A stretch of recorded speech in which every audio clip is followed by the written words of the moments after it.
মার্কেটে আসছি আজকে অনেক দিন পরে। তবে মার্কেটে আসার কারণ হচ্ছে সামনে যে শীত, মা গো মা। আমিও আমার আব্বু এসেছি সবার জন্য মার্কেট করতে। আমাদের বাইকটা রেখে মার্কেটে ঢুকতে যাব এমন সময় খেয়াল করলাম যে আজকে অনেক যানজট লাগছে মার্কেটে। যাই হোক, আমরাও আমাদের কেনাকাটা শুরু করলাম।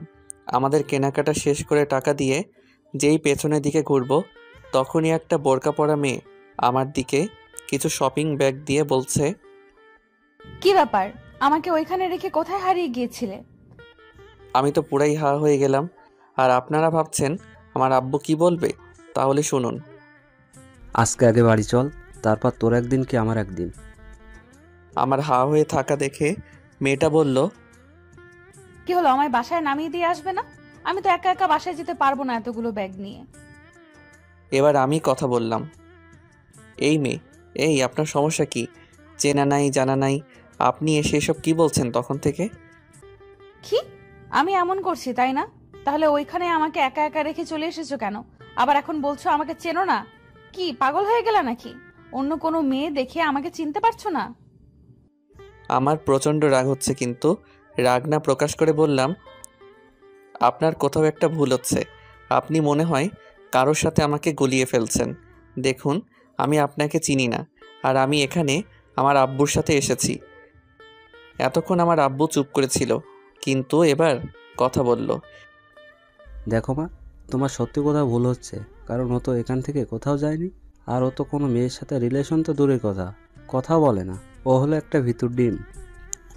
এইবার আমার প্রেস্টিজের 12টা বাজলো। ও সরি আঙ্কেল, আমার মনে হয় সত্যিই তাহলে কোথাও ভুল হচ্ছে। এইবার তাহলে বুঝতে পেরেছেন? সরি। তারপর মেয়েটি চলে গেল। আমরাও রওনা দিলাম বাড়ির দিকে। আমরা আমাদের বাইকটা নিয়ে বাসায় চলে আসলাম। আমি যত বাড়ির দিকে আসছি তত বেশি ভয় হচ্ছে যে আজ কপালে কি আছে সেটা আল্লাহই ভালো জানেন। আমরা বাড়িতে চলে আসছি। যাক বাবা, আব্বু এখনও কিছু বলেনি। আমি সরাসরি আমার রুমে চলে গেলাম।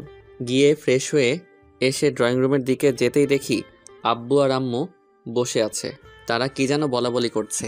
আমি গিয়ে পাশে বসতেই আম্মু হাসতে হাসতে আমাকে জিজ্ঞেস করলো, কী রে বাবা, ওই মেয়েটা কে ছিল?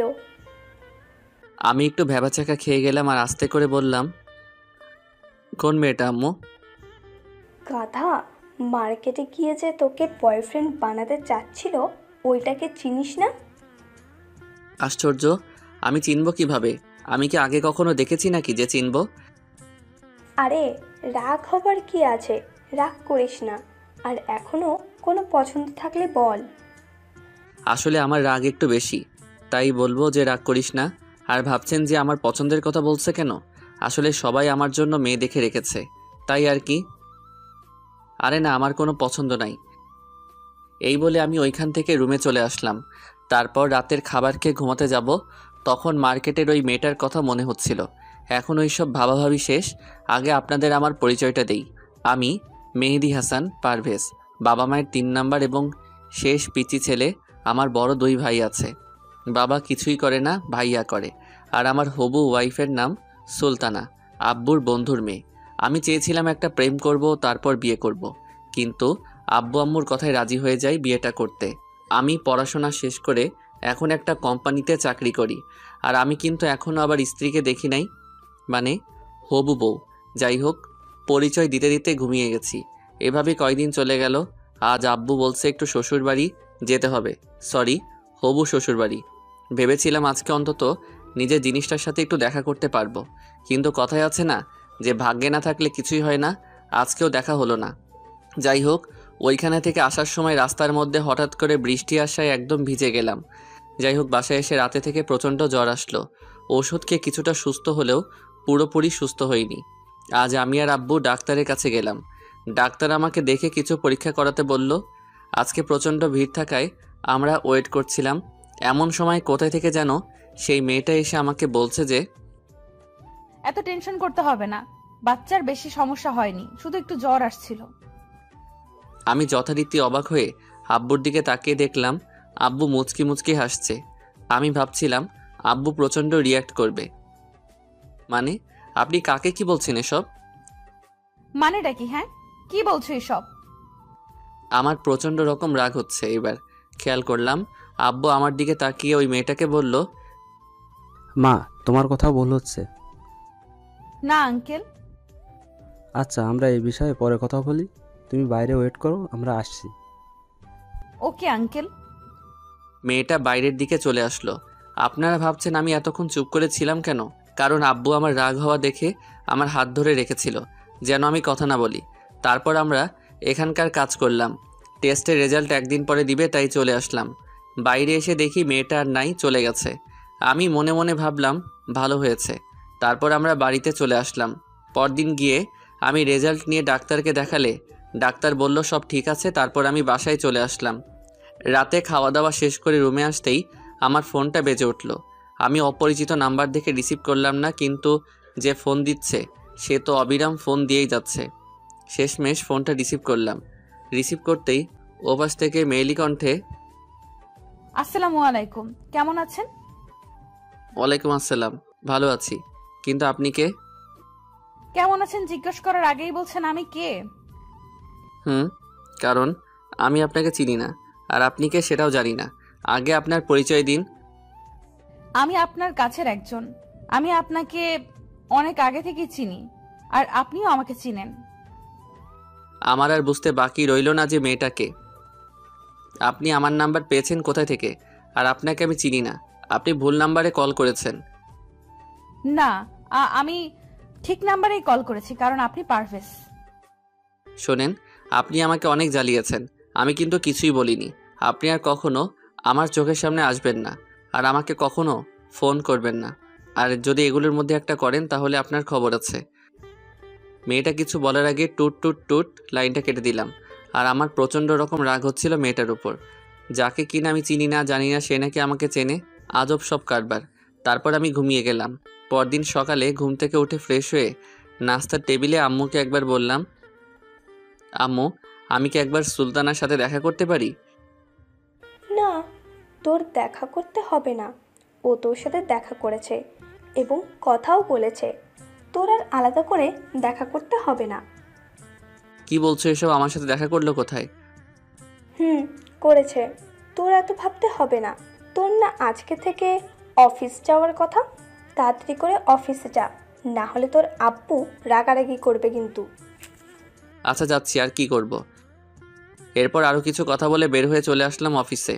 অসুস্থ থাকায় এতদিন যাইনি। আসলে এটা আমার বন্ধুর অফিস। আমার বন্ধু এই অফিসের এমডি। আমি বসে বসে কিছু কাজ করছিলাম, এমন সময় পিয়ন এসে বলল, স্যার, আপনার সাথে একজন দেখা করতে আসছে। তিনি বললেন অনেক জরুরি। আমি বললাম আচ্ছা পাঠিয়ে দিন। কিছুক্ষণ পর একটা মেয়ে বলে উঠল, আমি কি আসতে পারি?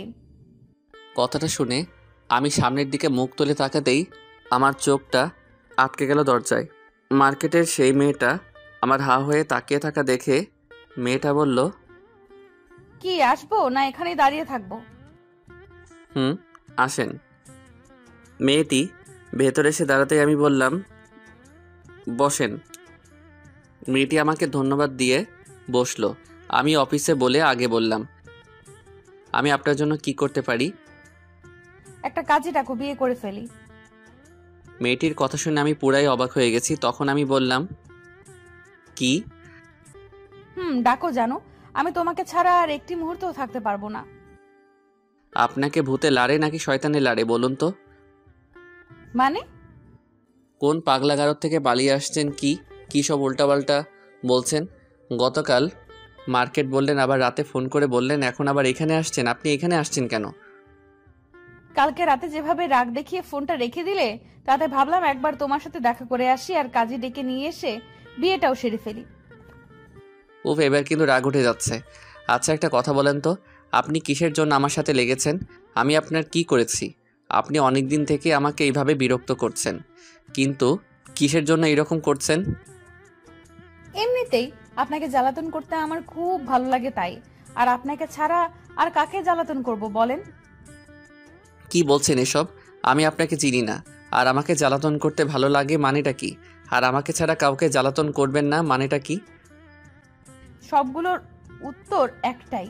তুমি মনে হয় ভালোভাবে বুঝতে পেরেছো। তুমি আমার স্বামী, আমি তোমার স্ত্রী। তবে শুনুন, আমার না বিয়ে ঠিক করা আছে, আর আমার ওয়াইফের নাম সুলতানা। 15 দিন পর আমার বিয়ে। ও আপনাদের তো বলতে ভুলেই গিয়েছিলাম যে আমার বিয়ে আর মাত্র 15 দিন বাকি। তাই বুঝি? আমি বিশ্বাস করি না। কোনো কনফিউশন আছে নাকি? আমি তো বিশ্বাস করি। কনফিউশন হব কেন? অন্য কোনো মেয়ের দিকে তাকালে না মেরে ফেলবো। উফ দূর, আপনি এখন আসতে পারেন, জানতো। ওকে জানো, খুব তাড়াতাড়ি তুলে নিয়ে বাসর করবো, রেডি থেকো, বাই। এই বলে মেয়েটা উঠে চলে যেতে যেতে পেছনে তাকিয়ে বলল, বাই দ্য ওয়ে, আমার নাম সানজিদা। বলেই মেয়েটা চলে গেল। মেয়েটা চলে যাওয়ার পর মনে হলো আমি হাঁপ ছেড়ে বাঁচলাম। বড় একটা দীর্ঘশ্বাস ফেলে আমার কাজে মন দিলাম। এইভাবে দিনটা শেষ। এইভাবে যেতে যেতে 2 দিন পর অফিস থেকে বাসায় এসে ফ্রেশ হয়ে একটু ছাদে যাব ভাবলাম। তখনই আম্মু একটা ডাক দিল।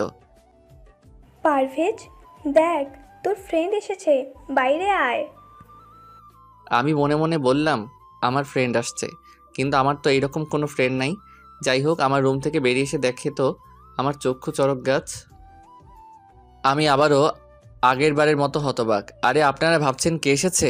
আর বইলেন না, ওই যে মেয়েটা, ওই মেয়েটাই আসছে, সানজিদা। কীরকম মেয়েরে বাবা, চিনা নাই জানা নাই, হুটহাট সব জায়গায় চলে আসে। আম্মু আর মেয়েটা বসে আছে। আমার এইভাবে হাঁ করে তাকিয়ে থাকা দেখে আম্মু বলল, কি রে, অবাক হওয়ার কি আছে? আর ওই রকম গাধার মতো দাঁড়িয়ে আছিস কেন? বস এসে। আমি কিছু না বলে বসলাম। আর ওই মেয়েটার দিকে তাকিয়ে দেখি মেয়েটা একরকমের হাসি দিচ্ছে। শয়তানিটাই ফাঁসি। তা দেখেও আমি কিছুই বললাম না। আমি বসার পরে আম্মু বলল, তোরা বসে গল্প কর, আমি একটু আসছি। আচ্ছা ঠিক আছে। এমনিতেই আমার প্রচণ্ড রকম রাগ হচ্ছে যে মেয়েটাকে আমি চিনি না, হুটহাট করে সব জায়গায় চলে আসছে। তারপরও আমি সব কিছুই বুঝিয়ে বলেছি। তারপরও এইরকম কাজ করে কিভাবে? আমার চুপ করে বসে থাকা দেখে মেয়েটা বলল, আমার জানুটা কি ব্যাপার? রেগে আছে মনে হয়। রাগলে না তোমাকে অনেক কিউট লাগে জানো। না, আমি রাগবো কেন? আপনি কি রাগ করার মতো কিছু করেছেন যে আমি রাগ করব? না, আমি জানি আমার জানুর রাগ অনেক। আর তুমি যে এখন প্রচুর রেগে আছো আমি বুঝতেই পারছি। তো যখন বুঝতেই পারছেন তাহলে আবার বলেন কেন? আর আপনি আমার বাসার ঠিকানা কোথায় পেলেন? আমি যেখানেই পেয়েছি তোমাকে বলবো কেন? আপনাকে বলতেই হবে, বলেন। আর কেন আসছেন? আমার পিছনে কেন পড়ে আছেন? আপনি ঠিকানা পেয়েছেন ঠিক আছে, তো আবার বাসায় এসেছেন কেন? আসতে মন চেয়েছে তাই এসেছি, আরো আসবো। আর আমার জানুটাকে অনেক দিন দেখি নাই, তাই চলে এসেছি। ওরে আল্লাহ রে, আমাকে একটু উপরে উঠাই নাও, তাও মনে হয় আমি ভালো থাকবো। আরে কি বলেন এসব? আর মাত্র কয়েকদিন পর বিয়ে, আর এখন এগুলো কথা বলছো কেন? তো আমি কি করব বলেন? কিছুই করতে হবে না, যাই হোক। তোমার বিয়েতে আমাকে দাওয়াত দিচ্ছ তো নাকি? আপনাকে দাওয়াত দিব আমার বিয়েতে কোনো প্রশ্নই ওঠে না। দাওয়াত দেওয়া লাগবে কেন? আমি তো তোমাকে বিয়ে করব, রোম্যান্স করব। বউকে দাওয়াত দিতে হয় না। দেখো না, বউ নিজে এসে গেছে বিয়ের কথা বলতে। ফাজিল মাইয়া, তোরে বিয়ে করতে ঠেকা পড়ছে। আমার কথা শেষ না হতেই আব্বুর আগমন। কি হ্যাঁ, কে কাকে দাওয়াত দিচ্ছে না শুনি? আঙ্কেল আসসালামু আলাইকুম, আপনি কেমন আছেন? আমি ভালো আছি মা, তুমি কেমন আছো? আর তোমার বাসার সবাই কেমন আছে? সবাই ভালো আছেন। আম্মু বলল আপনাদের সাথে দেখা করে যেতে, আর আম্মু আপনাকে আর আন্টিকে একবার যেতে বলেছে, তাই আর কি। কথা শেষ না হতে আমি শুরু করলাম, ও তাহলে আমার সাথে প্রথম দিন থেকে তাহলে সবার অভিনয় চলছে? বাহ, খুব ভালো। তোমরা চীনা পরিচিত তাহলে? আসলে একটু খারাপ লাগছে এটা ভেবে যে আব্বু আম্মু সবাই ওই মেয়েটাকে চেনে আর আমার সামনে প্রকাশ করেন না। আর আব্বু বলছিলেন না যে কাকে দাওয়াত দিব না, সে হচ্ছে এই মেয়েটা। চুপ গাধা, যা উপরে যা, এইখানে আর বসে থাকতে হবে না। আর শোন, কালকে সকালে তো ফ্রেন্ডের সবাইকে দাওয়াত দিবি। আচ্ছা।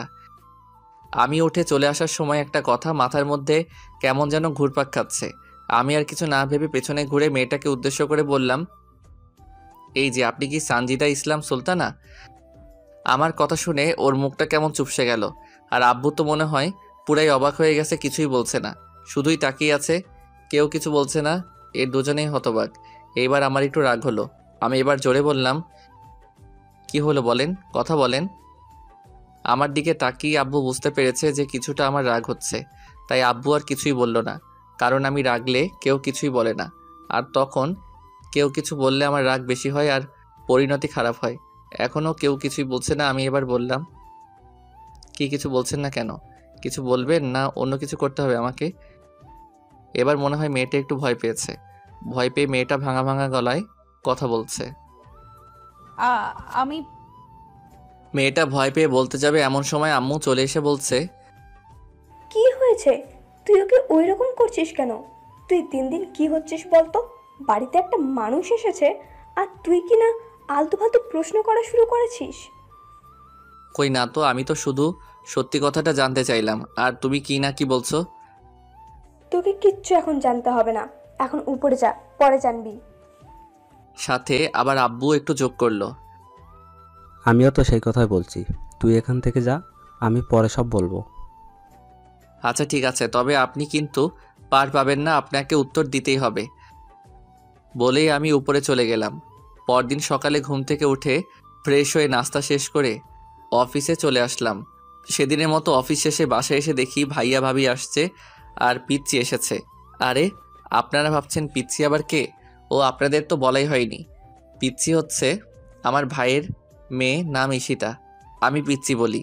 যাই হোক, এই কয়দিন খুব ভালো কাটবে, কারণ পিচ্চির সাথে খুব ভালো সময় কাটানো যায়। আর পিচ্চিটা অনেক কিউট আর খুব পাকা পাকা কথা বলে।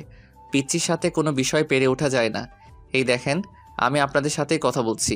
ওইদিকে পিচ্চি দাঁড়িয়ে আছে, ওর সাথে কথাই বলা হয়নি এখনও। আপনাদের সাথে একটু পরে কথা বলি, আগে পিচ্চি মামনির সাথে কথা বলি। হ্যালো পিচ্চি মামনি। আমি তোমার সাথে কথা বলবো না। আমি এসেছি সকালে আর তুমি এখন আসছো আমার খবর নিতে। তুমি যাও তুমি বাবার অফিসে। কি আমি বললাম না যে পিচ্চি খুব পাকা পাকা কথা বলে? পিচ্চির কথা শুনে সবাই হাসতে শুরু করেছে। না মামনি, আর এইরকম হবে না।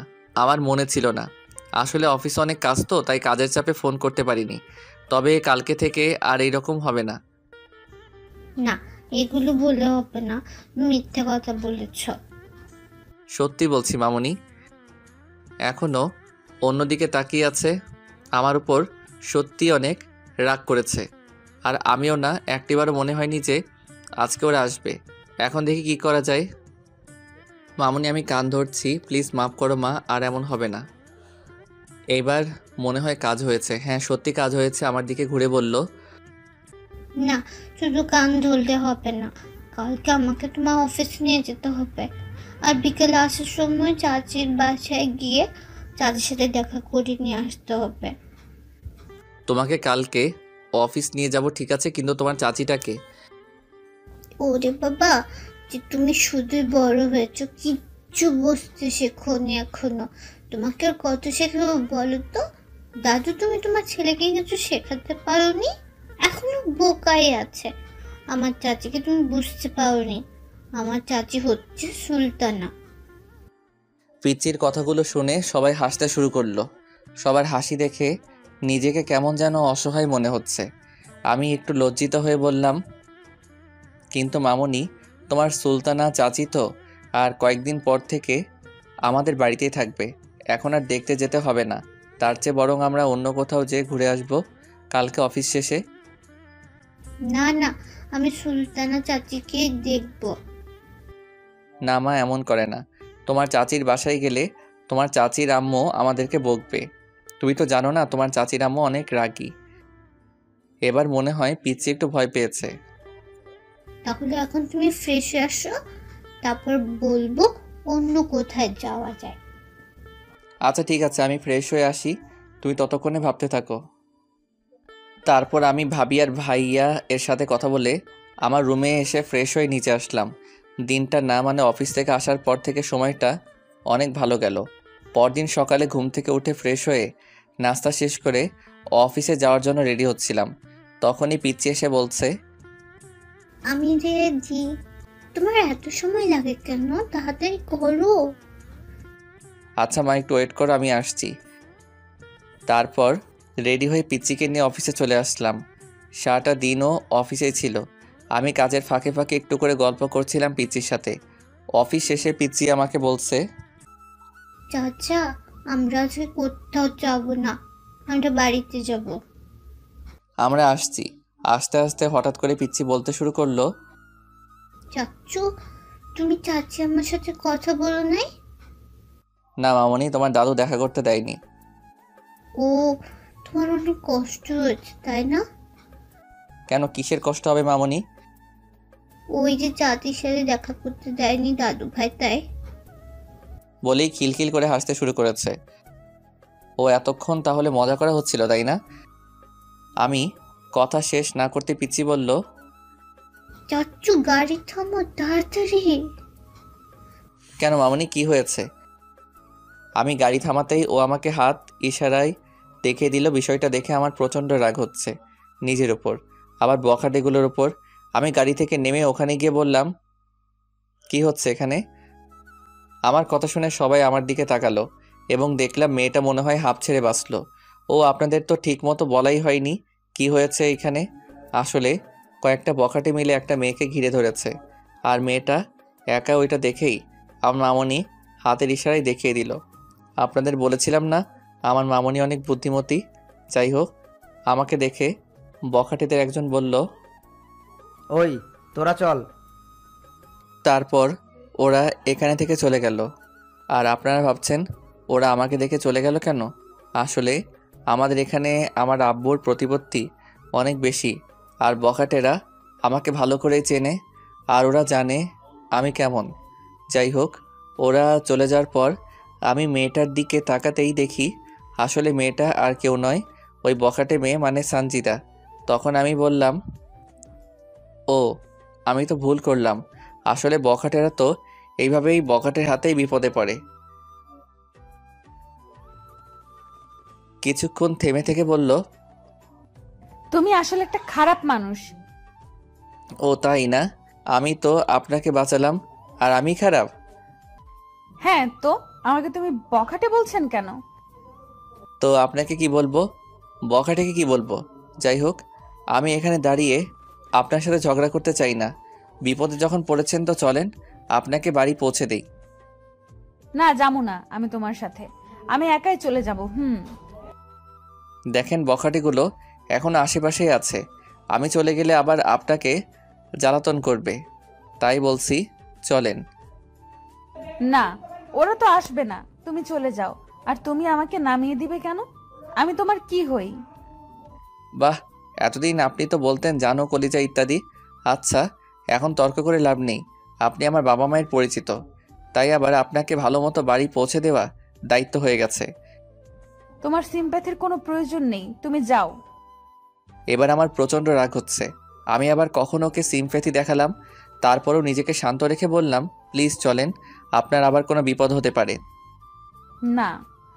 থাপ্পড় চিনস ছেড়ি, তাড়াতাড়ি গাড়িতে ওঠ। আর একটা কথা বললে থাপড়াইয়া সবগুলো দাঁত খুলে ফেলবো। আমার রাগ করা দেখে মনে হয় ভয় পেয়েছে, কিন্তু না, উল্টো সে রেগে এসে আমার হাত ধরে হাতে কামড় দিয়ে বলল, শয়তানটা বান্দরটা আমারে ধমক দেয়। শয়তান কত ফাজিলটা। তোমারে একা পাই দেখো, রেপিং ধর্ষণ সব করবো। নাউজুবিল্লাহ, বলে কি? আর আপনি আমার হাতে কামড় দিলেন কেন? মন চাইছে দিছি, আরো দিমু। এখন চুপচাপ গিয়ে গাড়ি চালাও। তারপর সানজিদা গিয়ে গাড়িতে উঠে বসলো। বুঝলাম না ওই মাইয়া হঠাৎ উল্টে গেল কেন। যাই হোক, আমিও আর না ভেবে আমিও গাড়িতে উঠে চলা শুরু করলাম। এমন সময় মামনি বলছে, চাচ্চু, এই আন্টিটা কে? আমার মাথায় একটা বুদ্ধি আসলো। যেহেতু কালকে ও সুলতানাকে সাথে দেখা করার জন্য বলেছিল, সেই জন্য আমি একটু দুষ্টামি করে বললাম, মামনি, তুমি তোমার সুলতানা চাচিকে দেখতে চেয়েছিলে না, এটাই তোমার সুলতানা চাচি। পিচ্চি আমাকে একটা পাপ্পি দিয়ে মেয়েটাকে বলছে, চাচি, তোমার কি হয়েছিল? কিছু না, ওখানে কিছু বদমাইশ আমাকে খারাপ খারাপ কথা বলছিল। ও হ্যাঁ, আমি সানজিদাকে ইশারায় বললাম একটু কোঅপারেট করতে। দেখি কাজ হয়েছে। আসলে মেয়েটা ভালো কথা তো ভালোই শুনছে। পিচ্চি আবার মেয়েটাকে প্রশ্ন করলো, চাচি, তোমার আম্মু নাকি পচা আর অনেক রাগ দেখায়, তাই তো চাচ্চু আমাকে তোমাদের ওখানে নিয়ে যায়নি। যাক, ভালোই হলো, তোমার সাথে দেখা হয়ে গেল। আম্মু, তোমার চাচ্চু বলেছে এই কথা, তাই না? আসলে তোমার চাচ্চু একটা পচা, তাই এই কথা বলেছে।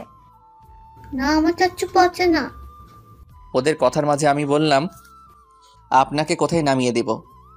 তখন মেয়েটা আমাকে ওর বাড়ির ঠিকানা দিল, কিন্তু ওর ঠিকানা শুনে আমার সন্দেহ আরও বেড়ে গেল যে মেয়েটাকে। আমার মাথায় শুধু একটা কথাই শুধু ঘুরপাক খাচ্ছে, যে মেয়েটাকে। আরে আপনারা ভাবছেন আমি এগুলো ভাবছি কেন? আসলে মেয়েটা যে ঠিকানাটা দিয়েছে সেটা হচ্ছে আমার হবু শ্বশুর বাড়ির, মানে সুলতানাদের বাসার। আমার চুপ করে থাকা দেখে মেয়েটা আমাকে বলছে, কি ব্যাপার, চুপ করে গেলেন কেন? না এমনিতেই। মেয়েটা আর পিচ্ছি গল্প করছে, আর আমি মনে মনে ভাবছি মেয়েটাকে। আমি বাসায় গিয়ে হাজারবার বললেও সুলতানার একটা ছবিও দেখাবে না। আসলে আমাকে প্রথমে সুলতানাকে দেখার বিষয়ে বলা হয়, কিন্তু আমি তখন বাহাদুরের মতো বলেছিলাম, আপনাদের পছন্দই আমার পছন্দ, আর এখন দেখতে চেয়েও দেখতে পাচ্ছি না। কপাল আমার। তবে আপনাদের বলছি, আপনারা কেউ আমার মতো এমন বোকামি করবেন না। যাই হোক, তারপর মেয়েটাকে আমার বউয়ের বাড়ি থুক্কু আমার হবু শ্বশুর বাড়ির কাছে নামিয়ে দিয়ে চলে আসলাম। বাসায় এসেই সরাসরি ভাবির কাছে হানা দিলাম, কোনো লাভ হলো না। তারপর ভাইয়ার এর কাছে তাতেও ফেল মারলাম। সবার একই কথা, কদিন পরেই তো বিয়ে, এখন আর দেখতে হবে না। শত শত বুঝিয়েও লাভ হচ্ছে না। তাই ব্যর্থ হয়ে রুমে এসে ফ্রেশ হয়ে বিছানায় গা এলিয়ে দিলাম। চোখটা একটু ধরে এসেছে, তখনই আব্বুর ডাক। ধর্মর করে উঠে দৌড় না হলে খবর আছে, আর এখন ডাকার ধরনটা আলাদা মনে হচ্ছে। যাই হোক, নিচে আসতে আসতেই বুঝতে পারলাম যে কিছু একটা হয়েছে। আব্বুর কাছে এসে বললাম, কি হয়েছে আব্বু? আজকে রাস্তায় কি করেছিস? কই না তো, আমি তো কিছুই করিনি। রাস্তার মেয়েদের জ্বালানো শুরু করেছো? না আব্বু, আমি তো এরকম কিছুই করিনি। আর তোমার কি মনে হয় আমি যখন পড়াশোনা করতাম তখনই মেয়েদের পাত্তা দেইনি, আর এখন? আর তোমাকে কে কি বলেছে শুনি? আমি সব ঠিকঠাক জানি যে তুই আজকে কাকে এগুলো করেছিস, আর বলছিস এগুলো করিসনি। এবার আমার মাথার মধ্যে সব কিছু একদম পরিষ্কার হয়ে গেল। আমি বুঝতে পারছি না মেয়েটা আমার পেছনে লেগেছে কেন। আমি আব্বুকে বললাম, ওইটা কি সুলতানা? হ্যাঁ। সত্যি? হ্যাঁ মানে না, আমি কি বলতে কি বলেছি। এই তুই এখন যা, পরে এই বিষয়ে কথা বলবো। তারপর আমি ওখান থেকে চলে আসলাম। এসে যেইমাত্র বিছানায় একটু শুয়ে পড়ার প্রস্তুতি নিচ্ছি, তখনই আমার ফোনটা বেজে উঠল। অপরিচিত নাম্বার দেখেও 7-5 না ভেবে রিসিভ করলাম, কিন্তু মেজাজটা খারাপ থাকায় একটু কটমট করেই বললাম, হ্যালো। কিন্তু এ কি, ওই পার থেকে শুধু হাসির আওয়াজ পাওয়া যাচ্ছে। আমার বিরক্তি আরও বেড়ে যাচ্ছে, মেজাজটা আরও বেশি খারাপ হচ্ছে। আপনারাই বলেন কার মেজাজ খারাপ হবে না এইরকম অবস্থায়? একে তো আব্বুকে ওই বজ্জাত মেয়েটা মিথ্যা কী সব বানাই বলছে, আর এখন আবার ফোনে এইরকম বিরক্তি, আর ভালো লাগছে না। আমি আবারও বললাম, হ্যালো। কিন্তু একই কাহিনী, এবারও শুধুই হাসির শব্দ। আমি এইবার আর চুপ থাকতে পারলাম না। ওই বজ্জাত মেয়ে, তুই কি পাইছিস রে? যেদিন থেকে আমার পেছনে ঘোরা শুরু করছিস সেদিন থেকেই প্রায় সময় আমার জন্য একটা না একটা বাস তৈরি হয়ে থাকে। আমি কি দোষ করেছি? দয়া করে এবার আমার একটু রেহাই দেবন। এক নিঃশ্বাসে কথাগুলো শেষ করেছি আমি। এবার উত্তর পেলাম, এই তো জ্বালানো মাত্র শুরু, জানো, এখনো তো সারা জীবন পড়েই আছে। এখনই এই অবস্থা? আর হ্যাঁ, আমি তোমার বোন না, সানজিদা, তোমার জানুটা। আপনি আমার যাই হন না কেন আগে বলেন, আমার আব্বুর কাছে কি বলেছেন? কই না তো, আমি তো কিছুই বলিনি তো, জানো। দেখেন মেজাজটা এখন খুবই খারাপ আছে। প্লিজ আর এখন এমন কিছু করতে বাধ্য করবেন না যে পরে আপনাকে এর জের টানতে হয়। ওই, আমাকে ভয় দেখাও? হ্যাঁ, আমি আর তোমাকে ভয় পাই না। এখন আমি বুঝে গেছি তোমাকে কিভাবে শাস্তি পাওয়াতে হয়।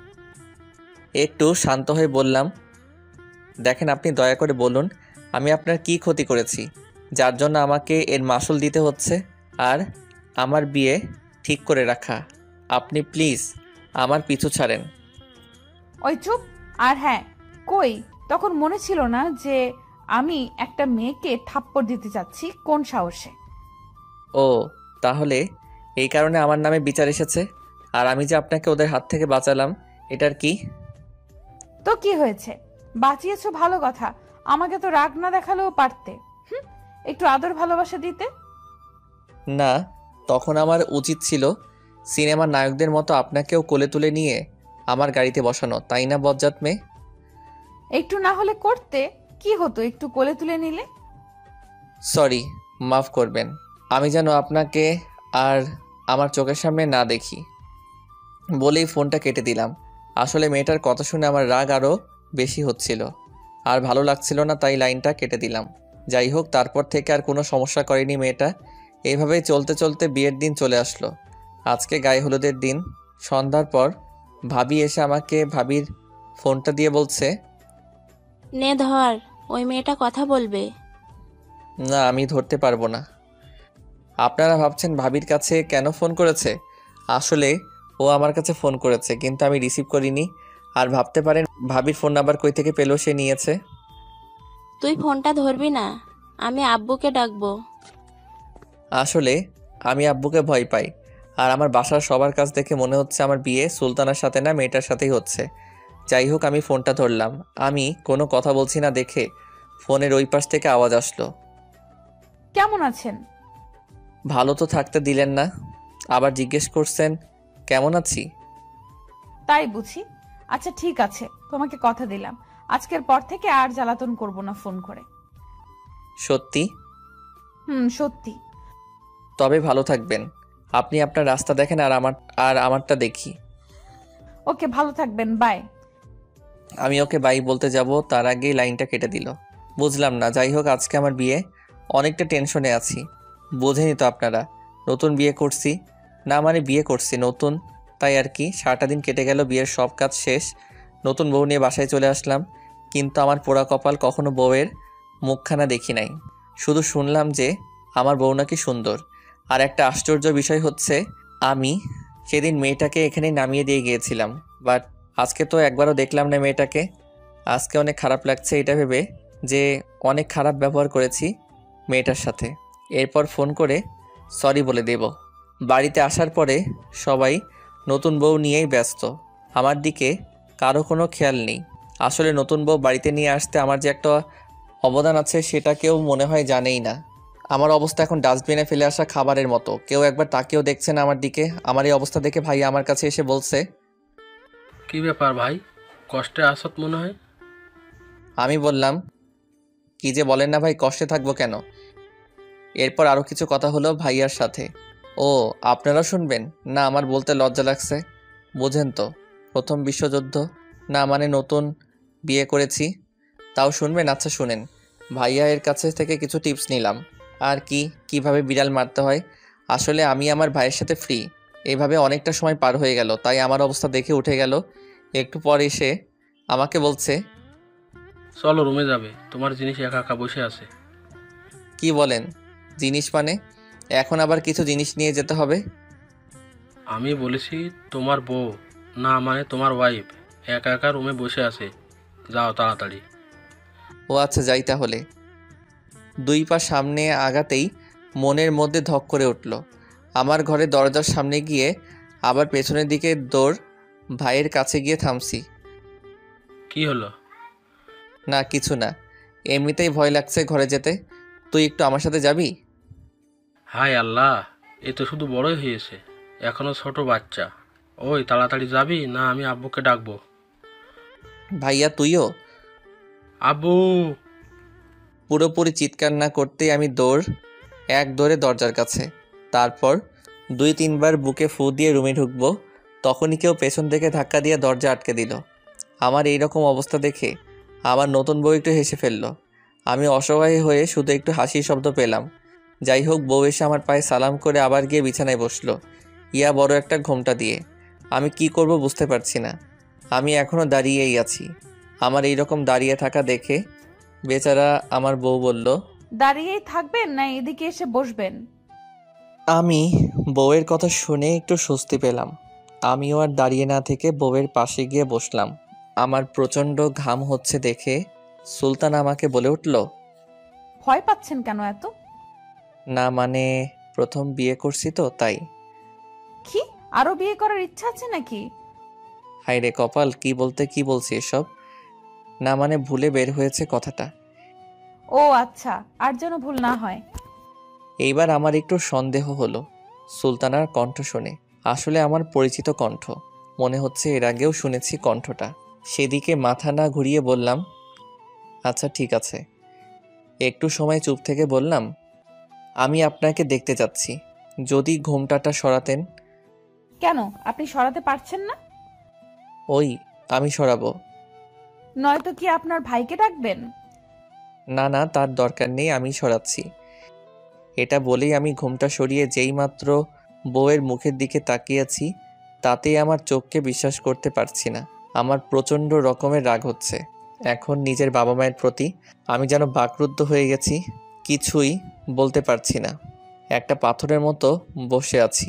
ক্রমশ আমার রাগ বাড়ছে, আর আস্তে আস্তে আমার চোখ দুটোর রং কালো থেকে লাল হচ্ছে। আর আপনারা ভাবছেন আমি এইরকম রাগ হচ্ছি কেন? আসলে নতুন বউটার কেউ নয়, সেই মেয়েটা সানজিদা। আপনারা ভাবছেন, বলছেন তাহলে তো ভালোই হলো। আসলে বিষয় সেটা না। বিষয়টা হচ্ছে আমার সাথে এত নাটক কেন? আমার এখন মনে হচ্ছে আমার আপন কেউ নেই, কারণ আমার বাবা মা বোন দুলাভাই সবাই জানতো যে ওই মেয়েটাই আমার হবু বউ ছিল। আমার এই রকমভাবে তাকিয়ে থাকা এবং রাগ হওয়া দেখে সুলতানা বলে উঠল, কি হলো আপনার? কথা বলছেন না কেন? আর আপনার চোখগুলো এমন লাল হয়ে যাচ্ছে কেন? আমার মাথায় যেন কিছুই ঢুকছে না, মেজাজটা আরও বেশি খারাপ হয়ে যাচ্ছে। আর আমার মাথায় শুধু একটা কথাই ঘুরপাক খাচ্ছে, যে সবাই মিলে আমার সাথে এমন করলো কেন? আমার কোনো রেসপন্স না পেয়ে সুলতানা আবারও বলল, আমি বুঝতে পারছি আপনার মনে হয় শরীর খারাপ লাগছে, আপনি শুয়ে পড়ুন, আমি আপনার মাথায় হাত বুলিয়ে দিচ্ছি। সুলতানা এই কথা বলে আমার মাথায় হাত দিতে যাবে, ঠিক সেই সময় আমি ওর হাতটা এক ঝটকায় সরিয়ে দিয়ে বললাম, কোনো দরকার নেই তোরে আদিক্ষেতা করার। সুলতানা মাথা নিচু করে নিল, হয়তোবা কান্না শুরু করেছে। আমার সেদিকে কোনো খেয়াল নেই। আমি আজকে এর একটা হ্যাস্তন্যস্ত করেই ছাড়ব। আমি বিছানা থেকে উঠে দাঁড়ালাম, দরজার দিকে পা বাড়াবো, ঠিক সেই সময় সে আমার হাত চেপে ধরল। আমার হাত ধরায় আমার হাতের উপর পানির মতো কিছু একটা পড়লো অনুভব করলাম। আমি হাতটা ছাড়িয়ে নিতে চাইলেই পারছি না, কারণ নিজের বিবেক চাচ্ছে না। সুলতান আমাকে বলছে, দেখেন, অন্তত আজকের দিনটায় সিন ক্রিয়েট করবেন না। বাড়িতে অনেক লোকজন, আব্বু অপমানিত বোধ করবেন। ওর কথায় যুক্তি আছে দেখে আমি বললাম, আচ্ছা ঠিক আছে, তবে আপনি খবরদার আমার কাছে আসার চেষ্টাও করবেন না। ঠিক আছে। তারপর আমি বললাম, আপনি ঘুমান, আর একটা কথা সবাই যেন বুঝতে পারে যে আমরা দুজনেই অনেক খুশি। ঠিক আছে, কিন্তু আপনি ঘুমাবেন না? এই মেয়ে, এই বেশি কথা বলতে না করছি না, আর একটা কথা বললে খবর আছে। সুলতানা আর কিছু না বলে বিছানায় গিয়ে শুয়ে পড়ল। আমি সোফায় গিয়ে ঘুমানোর চেষ্টা করছিলাম, কিন্তু একটুও ঘুম আসছিল না। কেন জানি শুধু একটা কথাই মাথায় ঘুরপাক খাচ্ছে, যে আমি কি দোষ করেছিলাম যে আমাকে এমন শাস্তি দিয়েছে। আপনারা কি বলেন, এইটা কি শাস্তি না? আমার সাথে সবাই অভিনয় করেছে। রাতে আর ঘুম হলো না।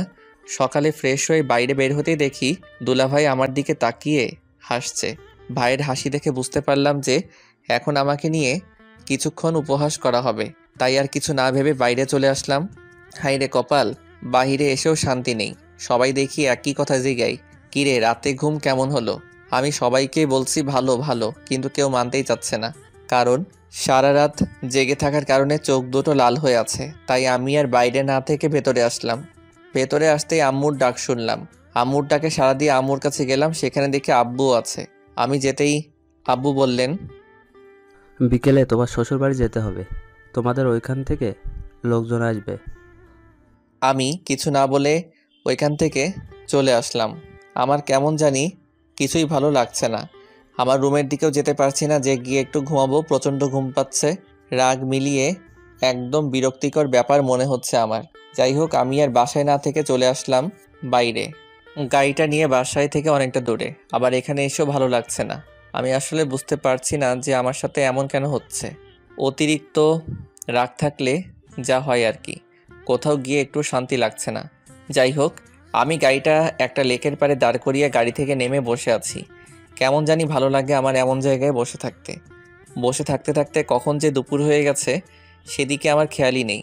সকাল থেকে এখনও পর্যন্ত কিছুই খাইনি, তারপরও একটু খিদের জ্বালা বুঝতে পারছি না। যাই হোক, ফোনটাও পকেট থেকে বের করে আরও বড় ধরনের শক্ট খেলাম, কারণ সকাল 10টার পর থেকে এখনও পর্যন্ত 100টারও বেশি কল আর 50টার বেশি মেসেজ। আমি আর কিছু না ভেবে বাড়ির দিকে রওনা দিলাম। অতঃপর বাসায় এসে যা দেখলাম তা আমার ধারণার বাইরে। এসে দেখি আব্বু বসে আছে আর সবাই সুলতানাকে থামানোর চেষ্টা করছে।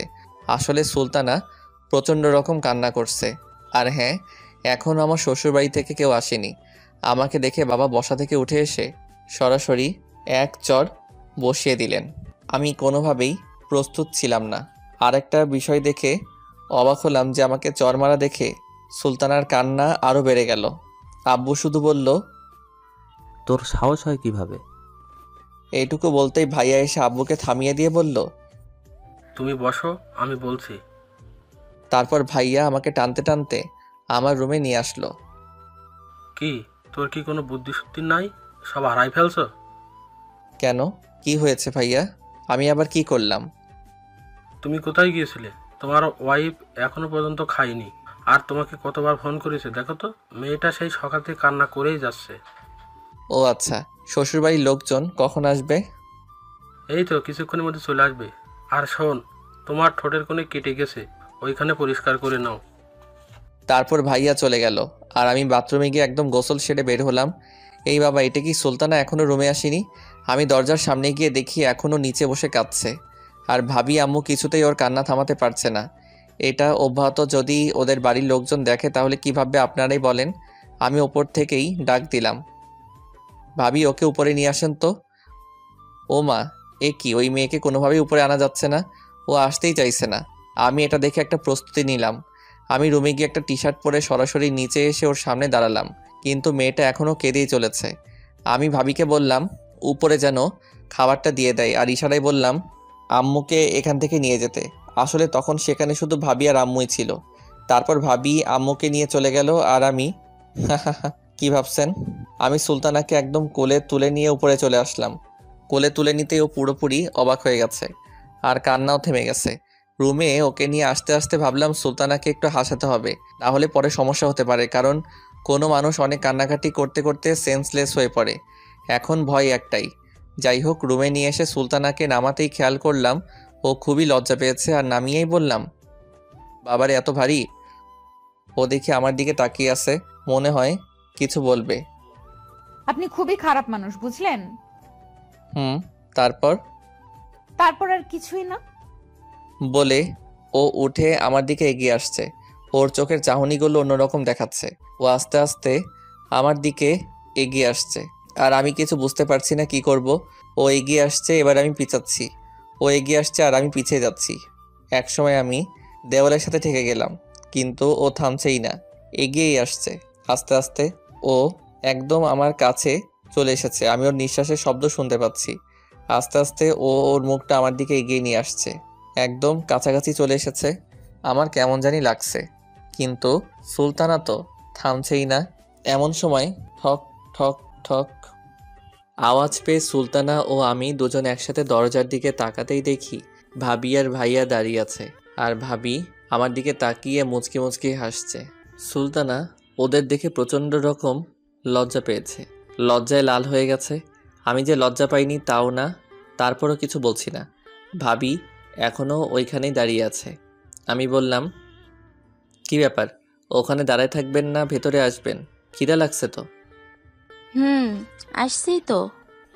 তারপর ভাবি খাবার রেখে খেয়ে নিতে বলল, আর যাওয়ার সময় সুলতানাকে কিছু শিখিয়ে দিয়ে গেল। না না বলে গেল, কি আপনারাও শুনবেন? তাহলে শুনুন। সুলতানা, তুমি এই বাদরটাকে একটু মানুষ করো তো। আর হ্যাঁ, তোমাকে কিছু বললে আমাকে বলবা, নয়তো আব্বুকে বলবা। আচ্ছা আপু। আসলে সুলতানা এখনো মাথা ওপরের দিকে উঠায়নি, খুবই লজ্জা পেয়েছে বেচারা। তারপর আর কিছু না বলে ভাবি আর ভাইয়া চলে গেল। এ মা, এ কি! এবার দেখি সুলতানা মাথা তুলে আমার দিকে তাকিয়ে মুচকি মুচকি হাসছে। কি হয়েছে? হ্যাঁ, এত হাসতে হবে কেন? আর একটা কথা শোনেন, সবার সামনে আমাকে তুমি করে বলবেন, না হলে ধরা খেয়ে যাব। গতকাল রাতের কথা মনে নেই নাকি? আর সবাই যদি জানতে পারে তাহলে মন খারাপ করবে। আর হ্যাঁ, এখন যেমন শুরু করেছিলেন আর যেন না হয়।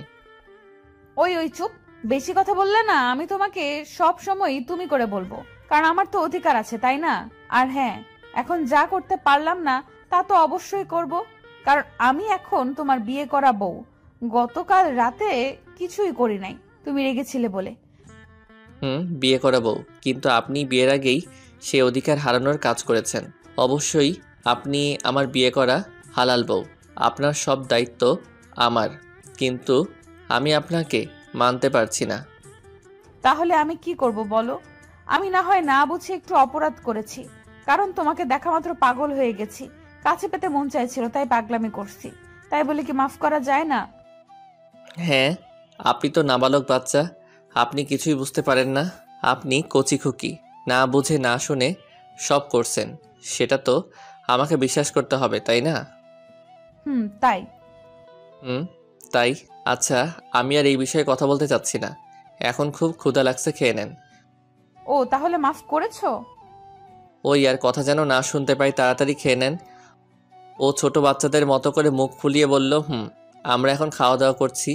আমি খাচ্ছি আর ভাবছি মেয়েটা অনেক সুইট, সব কথা শুনে এখনও বাচ্চাদের মতো স্বভাব থেকেই গেছে। ও হ্যাঁ, আপনাদের তো বলাই হয়নি, আমার বউটা অনেক সুন্দর, একদম পরীর মতন, একবার দেখলে শুধু তাকিয়ে থাকতে মন চায়। আপনারা ভাবছেন আমি এগুলো বলছি কেন? আসলে ও যাই করুক না কেন, আমার বিয়ে করা বউ তো, যত যাই বলি না কেন একটা টান হয়ে গেছে। যাই হোক, হঠাৎ করে আমার প্রচণ্ড জ্বলছে ঠোঁটের কোণে, কারণ আব্বু চরমারায় ওখানে কেটে গেছে। আমি খাওয়া শেষ করতেই ও বলল, এই জন্য তো তোমার শরীরের এই অবস্থা। এতটুকু খেলে মানুষ কোনো দিনও মোটা হবে না। এমনিতেই জ্বলছে, আর তার উপর এইরকম কথা কার ভালো লাগে? ওই, আমার আর মোটা হওয়া লাগবে না, আমি চিকন আছি, চিকনই থাকবো। চুপচাপ খাওয়া শেষ করেন। তারপর ও চুপচাপ খাওয়া শেষ করে প্লেটগুলো নিচে রেখে আসতে গেল, আর আমি বিছানায় গা এলিয়ে দিলাম। একটু পরে দেখি মামনি আসছে। আরে ভুলে গেছেন, আমার ভাতিজি। ও এসে সরাসরি আমার বুকের উপর শুয়ে পড়ল। আসলে ও এই রকমই করে, যদি দেখে আমি শুয়ে আছি তখনই আমার বুকের উপর শুয়ে পড়বে। তারপর আমি বললাম, মামনি, তোমার নতুন চাচি তোমাকে আদর করেনি? করেছে। নতুন চাচি কই? এটা তো সেদিনের বাইকে করে দিয়েছে চাচি। অনেক আদর করেছে, তোমার চাইতে বেশি। তাই না? এখন আর কি আমাকে মনে থাকবে? এখন তো তুমি তোমার আদরের চাচি পেয়েছো। পেয়েছি তো, কি হয়েছে? আচ্ছা মামনি, তুমি আজকে আমার সাথে চলো তোমার চাচির আম্মুর বাড়ি। আমার কথা শুনে ও উঠে বসে কেমন করে যেন আমার দিকে তাকিয়ে আছে। আমি বললাম, কি মামনি, কি হলো? না কিছু না, কিন্তু আমি যাব না। কিন্তু কেন? তুমি জানো না, চাচির আম্মু পচা। আমি যাব না বাবা, তুমি যাও। বলেই দৌড়। হাই রে কপাল, সেদিন যদি না বলতাম কথাটা তাহলে আজকে ভালো হতো। আসলে মিথ্যা বললে বিপদে পড়তেই হয়। আপনারা ভাবছেন আমি এমন করছি কেন? আসলে আমার কেমন যেন লাগছে ওদের ওখানে একা একা যেতে। যাই হোক, দৌড় দিলাম ভাইয়া এর কাছে, গিয়ে বললাম, ভাইয়া, আমাকে নাকি শ্বশুরবাড়ি যেতে হবে, তো আমাকে কি একাই যেতে হবে নাকি? আরে না, একা যাবে কেন? তুমি আর সুলতানা যাবে। আমি কি আপনার সাথে মজা করছি বলেন ভাই? ভাই প্লিজ, আপনি আমার সাথে চলেন না। আরে দূর, তুমি কি এখনো ছোট? বোকা, এত ভয় কেন? এখন আমাকে ছাড়ো, আমি দেখি তোমার শ্বশুর বাড়ির কারোর কিছু লাগবে কিনা। ওরা তো এদিক ওদিক আছে। আসলে আমি ঘরে থাকাই জানিনি যে ওনারা কখন এসেছেন। এরপর আমি ভাবি কাছে আসলাম, কিন্তু কোনো লাভ হলো না। তারপর ব্যর্থ হয়ে রুমে আসলাম। হায় রে কপাল, এখানেও শান্তি নেই, পুরো রুমের মধ্যেই মানুষ। এগুলো আবার কখন আসলো? আমাকে দেখে একজন বলল, কিরে সুলতানা, তোর হাজবেন্ডকে কি রাতে ঘুমানোর সময় দিসনি? বলেই সবাই হো হো করে হেসে উঠল। সুলতানা খুবই লজ্জা পেয়েছে, মাথাটা নিচু করে বসে আছে, আর আমাকে প্রচণ্ড খারাপ লাগছে কথাগুলো শুনে। আরে ভাই, আমার ব্যাপারে আমি ঘুমাবো কিনা তাদের এত কি? আমি আর ওখানে না থেকে চলে আসলাম। তারপর ওখান থেকে নিচে এসে সবার সাথে কথা বললাম। সব কিছু ঠিক আছে কিনা তা ভালোভাবে পরীক্ষ করতেই আব্বু ডাকলেন। আমি যেতেই বললেন, শোনো, তুমি রেডি হয়ে নাও, বোমা রেডি। আচ্ছা ঠিক আছে বলে চলে আসতে শুরু করলে আব্বু আবার বলল, দেখো বাবা, তোমার রাগের কারণ আমি জানি, আর সব কিছু ভুলে যাও। আচ্ছা ঠিক আছে। কিন্তু মনে মনে বললাম এর ফল সুলতানা পাবে। তারপর ওখান থেকে এসে রেডি হয়ে চলে আসলাম শ্বশুরবাড়ি। লোকে বলে না, শ্বশুরবাড়ি মধুর হাঁড়ি, আসলে কথাটা সত্য। যাই হোক, এখানকার সবাই এখন আমাকে নিয়ে ব্যস্ত বললেই চলে। কি আজব ব্যাপার, তাই না? আমার বাড়িতে সবাই সুলতানাকে নিয়ে ব্যস্ত, আর এখানে আমায় নিয়ে সবাই ব্যস্ত। যাই হোক, তারপর রাতের খাবার শেষ করে রুমে যে আমি ফেসবুকে একটু নিউজ ফিডে ঘোরাঘুরি করছি। একটু পরেই সুলতানা আসলো। এসেই সরাসরি দরজা বন্ধ করে বিছানার দিকে এগিয়ে আসছে। আমি সুলতানার চোখের দিকে তাকাতেই বুঝতে পারলাম আমার সাথে এখন কিছু হলেও হতে পারে। ও এগিয়ে আসছে আর আমার অবস্থা আস্তে আস্তে কেমন যেন হচ্ছে বুঝছি না। ও এসেই আমাকে ধাক্কা দিয়ে বিছানায় ফেলে দিল। দিয়ে ও আস্তে আস্তে, আরে এত তাড়াতাড়ি কেন আপনাদের আস্তে আস্তে বলি, আমার বুঝি লজ্জা করে না? ও আস্তে আস্তে আমার উপর উঠে বসে আমার মুখের দিকে মুখ নিয়ে আসছে। আমার কেমন যেন লাগছে। আমি কিছু বুঝতে পারছি না যে কি করব। আমারও কে আমার থেকে ছাড়াতেও পারছি না। হায় হায়, সবাই শুনলে কি বলবে আপনারাই বলেন। আমি একটা মেয়ের থেকে নিজেকে ছাড়াতে পারছি না। আপনারা আবার কাউকে বলবেন না কিন্তু, হ্যাঁ? ও মুখ একদম আমার মুখের কাছে চলে এসেছে। ও ওর চোখ দুটো বন্ধ করে ফেলছে। এমন সময় আবারও ঠক ঠক আওয়াজ হলো। আওয়াজ হওয়াতে সুলতান আমাকে ছেড়ে দিল আর মুখে অটোমেটিকভাবে এক চিলতে হাসি ফুটে উঠল। সুলতান আমার দিকে তাকিয়ে দেখল আমি হাসছি। ঠিক তখনই ও আবার আরও জোরে আমাকে ধরে আমার গালে একটা চুমু দিয়ে দিল। আমি তো রীতিমতো অবাক, কি মেরে বাবা! আমাকে ছেড়ে দিয়ে ও উঠে যাচ্ছে, কিন্তু ওর মুখে প্রচণ্ড রকমের বিরক্তি প্রকাশ পাচ্ছে। আর আমার কথা ভাবছেন, আমি তো পুরাই টাসকি খেয়ে গেছি। যাই হোক, ও গিয়ে দরজা খুলতেই দেখলাম ওর আম্মু, মানে আমার শাশুড়ি। ও গিয়ে বলল, কি হয়েছে আম্মু? একটু ঘুমিয়ে গেছিলাম। একটু ঘুমের ঘরে থাকার মতো অভিনয় করে বলল, ওই তুই তো বড়ই কেয়ারলেস মেয়ে রে। কেন, আমি আবার কি করলাম? হ্যাঁ, দেখ তো জামাই ওর ঠোঁটের ওখানে কেটে গেছে, তুই এই মলমটা এনে রেখে দিয়েছিস কেন? এটা ওখানে লাগাতে হবে না? সুলতানা কিছু বলতে যাবে তার আগে আমি বললাম, না আন্টি, আসলে ও নিয়ে এসেছিল, কিন্তু আমি দিতে চাইনি, সেজন্য আবার রেখে এসেছে। আমার কথা শুনে সুলতানা আমার দিকে তাকিয়ে মুচকি মুচকি হাসছে। আমার শাশুড়ি বলছে, ও আচ্ছা, ঠিক আছে, তোমরা তাহলে ঘুমাও, কিন্তু এটা দিলে একটু তাড়াতাড়ি সেরে যেত। আচ্ছা দিন, আমি লাগিয়ে নিবনি। তারপর আমার শাশুড়ি ওইটা দিয়ে চলে গেল। তারপর সুলতানা ওইটা হাতে করে আমার কাছে এসে বলল, বাহ, খুব ভালো মিথ্যা বলতে পারো তো তুমি।